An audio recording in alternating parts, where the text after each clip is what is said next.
The Dolans were a prominent family in the history of Bodie, California. Like a lot of Irish who found work as miners, James Samuel Dolan came to the United States in search of a better life.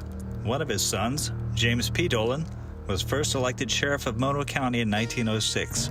A tragic encounter with two criminals in 1915 near Mono Lake placed the young husband and father in a grave. 105 years later, I'll revisit the sites associated with the tragic death of Sheriff Dolan and visit his grave in nearby Bridgeport.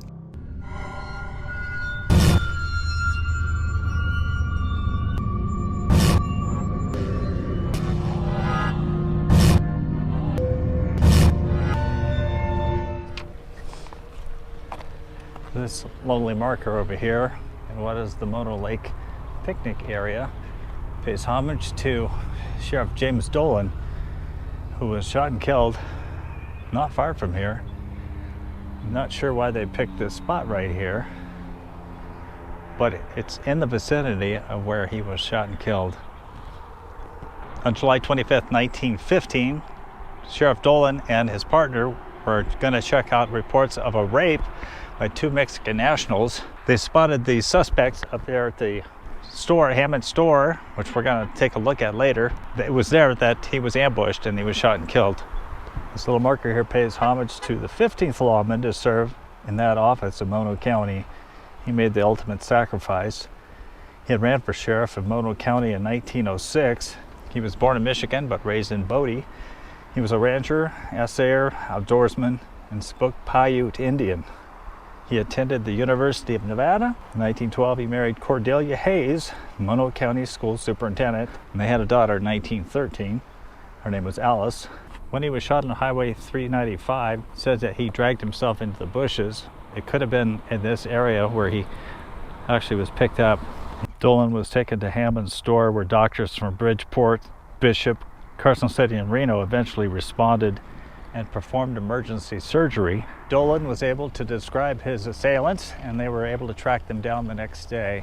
It said the two bad guys were shot and killed near Mono Lake here after a posse of about 200 men were formed. A couple of days later, the posse caught up with them. They were resisting, and they were shot to death. They were buried not far from here in coffins made of pine. Today we hear a lot about police officers being shot and killed for no reason, and this is an example of that well over 100 years ago.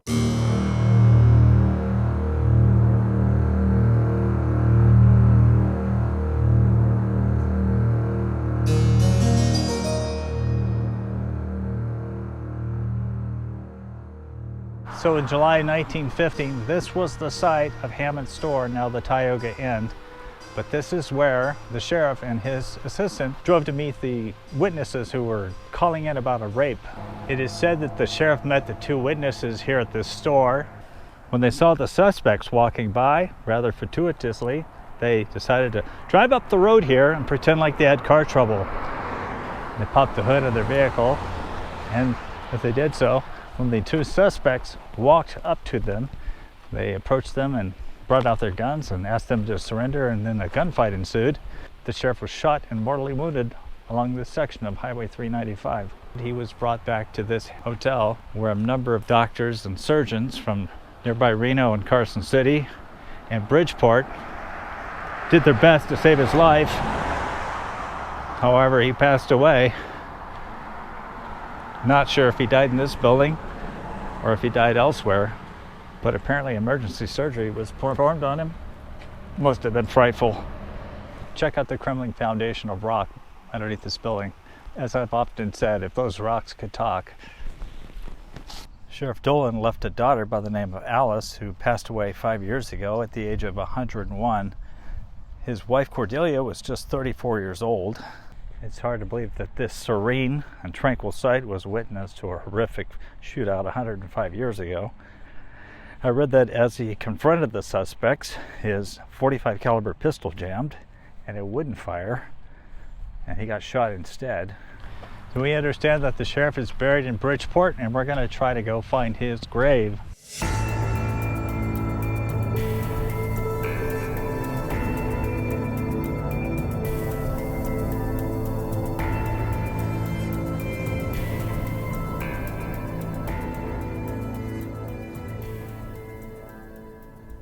So we came out to this cemetery in Bridgeport, California. It's north of Lee Vining. We're going to find the grave of James P. Dolan. The 38-year-old sheriff ended up here in the Hayes plot because his wife, Cordelia, was a Hayes. Here's the grave of James P. Dolan, 1876 to 1915. Shot and killed in that shootout just north of Lee Vining, trying to apprehend those two dirtbags. What I think is really curious about this marker is that the granite is of two different colors. It's almost like the dark part represents the evil that overtook his life, and the smooth parts represented the good. There's a crown and a cross right here. James Dolan was born in Houghton County, Michigan on December 23rd, 1876, as the second of 9 children of James and Mary Dolan. The family moved to Bodie, where their house is still standing. Most of the siblings are buried with the parents in Bodie, but James is here. He left behind just one daughter, Alice Marie Dolan. She died in 2015, exactly 100 years after her father was killed. It reads, daughter of Bridgeport, pioneer teacher, historian, consummate character. Alice was born in September 1913, the only child of James and Cordelia Dolan. She died in 2015 at the age of 101. Well, after the tragic death of her father, Cordelia became a school teacher in Aurora, where she remained until the town died out. Then they moved to Palo Alto and later San Francisco, but they spent nearly every summer in Bridgeport. Alice earned her bachelor's degree at Stanford University in 1935 and taught school in Bodie. 8 students showed up the first day, but it said that 9 were required to keep the school open, so 22-year-old school teacher Alice bribed one boy to attend with a quarter. Alice was noted for requiring attendance at school even during severe storms. She remained in Bodie until 1937, when she moved on to teaching positions in Weaverville and Elk Grove. She spent many years at Tamalpais High School in Marin County, where she was the dean of girls and a counselor. So here's the grave of the widow, Cordelia Hayes Dolan, 1881 to 1943. She was cheated out of being with her husband for close to 30 years. Cordelia was the daughter of David and Alice Hayes, right within this plot of the grave of other Hayes children, the siblings of Cordelia.